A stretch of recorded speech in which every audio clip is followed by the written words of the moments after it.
Sir, IAS, IPS లాంటి ప్రతిష్టాత్మకమైనటువంటి పోస్టులు సాధించాలి, ఉన్నతంగా సమాజంలో సేవ చేయాలనేటువంటి దృఢ నిశ్చయంతో చిన్నప్పటి నుంచే అటు పేరెంట్స్ కానివ్వండి, పిల్లలు కానివ్వండి చాలా కష్టపడాలి అనేటువంటి ఒక ఉత్సాహం ఉంటుంది. సో కానీ వాళ్ళకు లోపించేది ఏంటంటే కోరిక బలంగా ఉంటుంది కానివ్వండి, ఆ కోరిక ఎలా సాధించాలనేటువంటి క్రమంలో ఎదురయ్యేటువంటి సవాళ్ళను ఎలా అధిగమించాలనేటువంటి విషయాల్లో వాళ్ళకి క్లారిటీ అనేటువంటి ఉండదు. So I think you will be the right person to guide those students sir. Thank you so much for joining Sakshi education interview. So first of all, ఇటువంటి కోరిక బలంగా ఉండేటువంటి పిల్లలు సో వాళ్ళ ఎడ్యుకేషన్లో గ్రాడ్యుయేషన్ చదువుతున్న టైంలోనే వాళ్ళ సైక్ ఆఫ్ మైండ్ ఎలా ఉండాలి సార్? ఇప్పుడు UPSC every year common civil service exam అని ఒక పరీక్ష నిర్వహిస్తుంది. ఈ కామన్ సివిల్ సర్వీస్ అనే ఎగ్జామ్ ద్వారా 23 రకాల సర్వీసులకి రిక్రూట్మెంట్ ఒకటే ఎగ్జామ్ ద్వారా ఇస్తుంది అనమాట. అంటే దీంట్లో టాప్ మోస్ట్ సర్వీసెస్ అంటే Indian administrative service and Indian police service. యూజువల్గా 99% మంది అభ్యర్థులు ఈ రెండింటికి ఫస్ట్ ప్రయారిటీ పెడతారు, మిగతా వాటికి 21 ప్రయారిటీస్ పెడతారనమాట. అంటే ఐఏఎస్, ఐపీఎస్, ఆ తర్వాత Indian foreign service, Indian revenue service, Indian postal service, Indian railway service, Indian custom service, ఇటువంటి 23 రకాల సర్వీసులు ఉన్నాయి.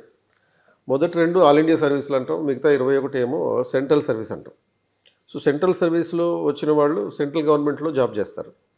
ఆల్ ఇండియా సర్వీస్ అయినటువంటి ఐఏఎస్, ఐపీఎస్లో వచ్చిన వాళ్ళు ఈ పేరులో ఉన్నట్టుగానే దేశంలో ఏదో ఒక రాష్ట్రంలో ఆల్ ఇండియా లెవెల్లో ఒక స్టేట్లో వాళ్ళని రిక్రూట్మెంట్ చేయడం జరుగుతుంది, అపాయింట్మెంట్ చేయడం జరుగుతుంది.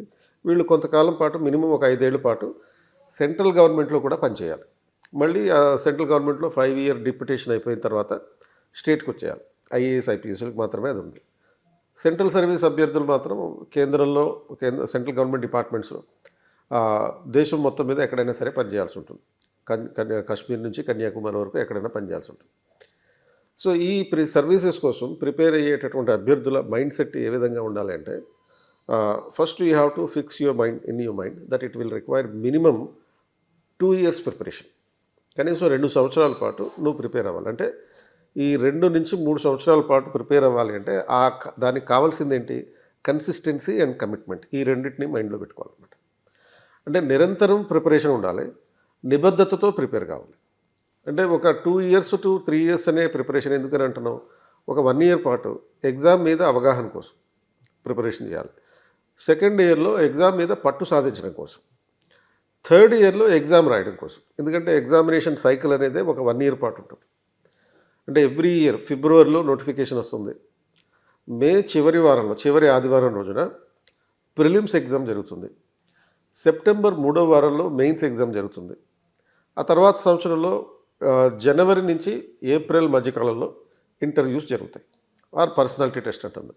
కాబట్టి ఇది ఆల్మోస్ట్ ఫిబ్రవరిలో మొదలై నెక్స్ట్ ఇయర్ మళ్ళీ ఏప్రిల్ వరకు ఉండేటటువంటిది కనుక అది ఆల్మోస్ట్ 1.5 ఇయర్ ఎగ్జామ్ సైకిల్ అనుకోవచ్చు. సో ఈ ఎగ్జామ్ సైకిల్ నేపథ్యంలో ఇంత పెద్దదిగా ఉండడం కారణంగా మొత్తం 3 సంవత్సరాలు అయితే పెట్టుకోవాలి మనం ఆ ప్రిపరేషన్ కోసం. కాబట్టి 3 ఏళ్ల పాటు మీరు ఒక ఎగ్జామ్ కోసం ప్రిపేర్ అవుతూ అనేక రకాల సోషల్ సాక్రిఫైసెస్ చేస్తూ ఈ ప్రిపరేషన్ మోటివేషన్తో ఉండాలి అని అంటే కంపల్సరీగా మీకు ఆ కమిట్మెంట్ ఉండాలి, ఆ కన్సిస్టెంట్ ప్రిపరేషన్ అనేది ఉండాలి. ఈ 2 ఉండాలంటే అసలు నువ్వు ఎందుకు ఐఏఎస్ అవ్వాలి అనే విషయం క్లారిటీ ఉండాలి. రీజన్ ఏంటి అంటే యూపీఎస్సి ఎగ్జామ్ అనేది, ఐఏఎస్ అనేది ఒక కెరియర్ కాదు. అంటే మిగతా ఉద్యోగాల్లాగా ఇది ఒక కెరియర్ కాదు. అంటే నువ్వు కంపెనీలో ఏదో కార్పొరేట్ కంపెనీలో జాయిన్ అయితే సాఫ్ట్వేర్ ఇంజనీర్ అవుతావు, లేకపోతే దాంట్లో సీఈఓ అవుతావు. దానికి 9 to 5 జాబ్ ఉంటుంది. ప్రతి నెల నీకు ₹1,00,000 జీతం ఉంటుంది. ఎవ్రీ వీకెండ్ 2 రోజులు హాలిడే ఉంటుంది. ఈ ప్రిన్సిపల్స్ ఏవి సివిల్ సర్వీసెస్లో ఉండవు.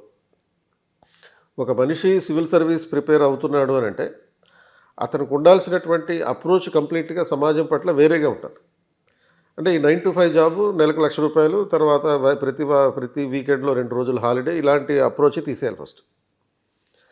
సో ఇది ఎందుకు కెరియర్ కాదంటే it's a burning desire.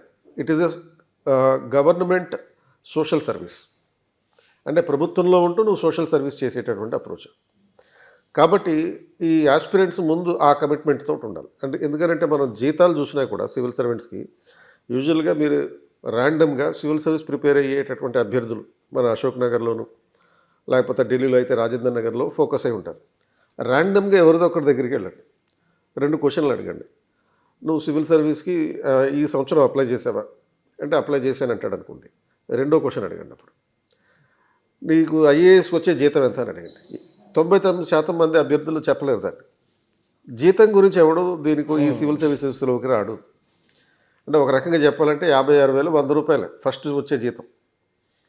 But 99% మంది అభ్యర్థులకి జీతం గురించి తెలియదు. ఎందుకని వీడు జీతం కోసం రావట్లే ఐఏఎస్లోకి, ఐపీఎస్లోకి. దానివల్ల వచ్చేటటువంటి ఒక సోషల్ ప్రెస్టేజ్ ఉంటుంది. తర్వాత దాంట్లో ఉండేటటువంటి ఒక పేరెంటల్ డిజైర్ ఉంటుంది. అంటే తల్లిదండ్రులు కూడా చాలామంది చిన్నప్పటి నుంచి వాళ్ళు కలగని ఉంటారు, ఐఏఎస్ అవ్వాలని, కలెక్టర్ అవ్వాలని చెప్పి. ఇది ఈనాటి కల కాదు, 250 సంవత్సరాల నాటి కల. 1772లో మొదటిసారిగా కలెక్టర్ పోస్ట్ క్రియేట్ చేసినప్పుడు వారెన్ హేస్టింగ్స్ అనే ఆయన, అప్పుడు ఆయనకి కూడా తెలియదు ఈ పోస్టు మేము వెళ్ళిపోయినా కానీ, అంటే బ్రిటిష్ వాళ్ళు వెళ్ళిపోయినా కానీ ఇప్పటికీ ఇలా కొనసాగుతుంది అని చెప్పి. If you remember about the British, it is not because of any other reason, it is only because of the collector post. కాబట్టి అటువంటి పోస్టుకు వెళ్ళాలని చెప్పి దేశంలో ప్రతి ఒక్కరికి ఉంటుంది, కానీ ఎలా వెళ్ళాలో తెలియదు, ఏం చేయాలో తెలియదు, ఉండాల్సిందేంటి తెలియదు. ఆ కళ నెరవేర్చుకోవడం కోసం అభ్యర్థులు లక్షలాదిగా పాటుపడుతూ ఉంటారు, ప్రయత్నం చేస్తూ ఉంటారు. ఆ ప్రయత్నం అనేది ఈ రకంగా ఉండాలన్నమాట. అంటే కమిట్మెంట్ ఉండాలి, కన్సిస్టెన్సీ ఉండాలి ఆ ప్రిపరేషన్లో భాగంగా.